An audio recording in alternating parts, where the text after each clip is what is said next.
Why international group fandoms kill their own groups. Let's talk about something that doesn't get said enough. Why do international groups struggle to last? People always want to blame the label, the music, the management. But nobody wants to look at the fandom. And that is exactly where the problem starts.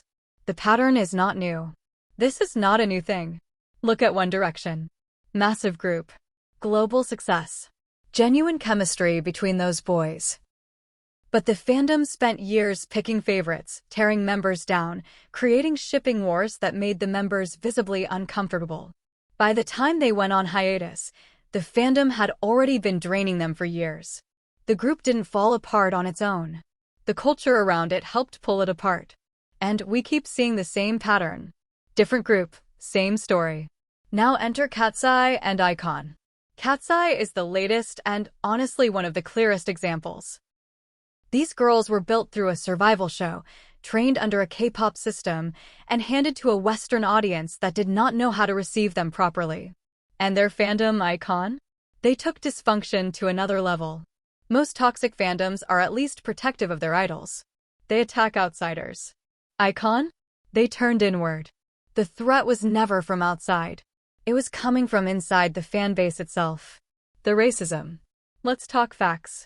Manon is Swiss-Ghanaian. A black woman in the group. And some of the worst treatment she faced came from people who called themselves her fans. When a teaser dropped for their single Gnarly in April 2025, and Manon incorporated elements connected to black culture, including waist beads, a section of critics questioned her blackness altogether, arguing her background was too distant for her to claim that cultural space. People were asking, what is she even mixed with, like she had to audition for her own identity. This is not antis doing this. This is people within the fandom. And then there are the broader attacks.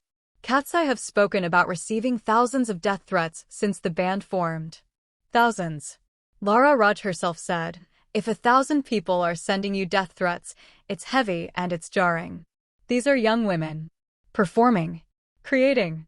And this is what they come home to. The lazy and selfish narrative. Now the Manon situation specifically. From early on, a narrative got pushed that Manon was lazy and selfish. It came from the docuseries Pop Star Academy, where she missed some practices. Fans ran with it. Labeled her. Repeated it until it stuck.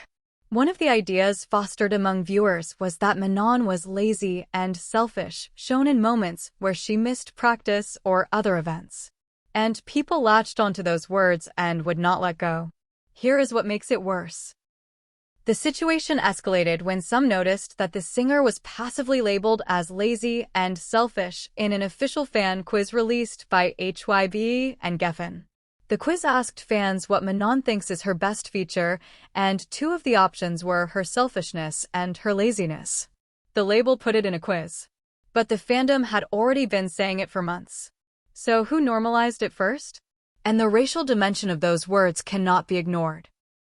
Words like aggressive, loud, angry, and lazy have historically been used to villainize black women. Using them on a black female idol is not just criticism. It is a pattern with a history behind it. Pitting members against each other. It did not stop at Manon. When she went on hiatus in February 2026, the chaos that followed dragged in other members too.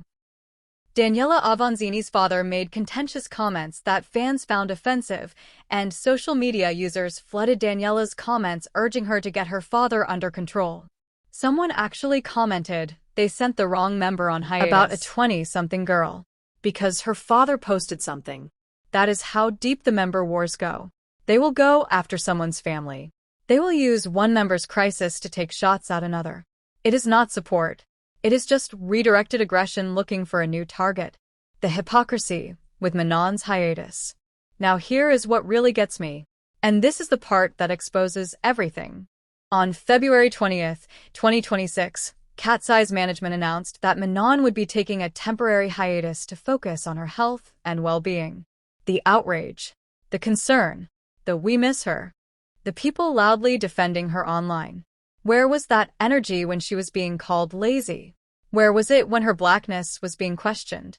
Where was the protection when the narrative was being built that she did not deserve her spot? She had to leave for them to appreciate her. She had to disappear for the possession to feel like a loss.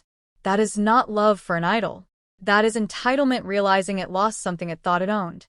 And Manon herself said it perfectly. She described the online scrutiny as very terrorizing on the mind. Not just hard. Terrorizing. From the people who claim to be fans. So when people ask why international groups don't last the way K-pop groups do, this is why. It is not always the music. It is not always the label. Sometimes it is the fandom that eats the group alive from the inside. Katseye is talented. These girls are genuinely talented. But they are performing while walking on eggshells around the very people who are supposed to have their backs. A fandom that treats its idols like possessions, picks favorites to destroy, brings racism into spaces it has no business being in, and then performs grief when someone goes on hiatus after months of abuse. That is not a fandom. That is a cycle. And until people are honest about it, we will keep watching groups get swallowed by it. Pick a side, or get out of the way.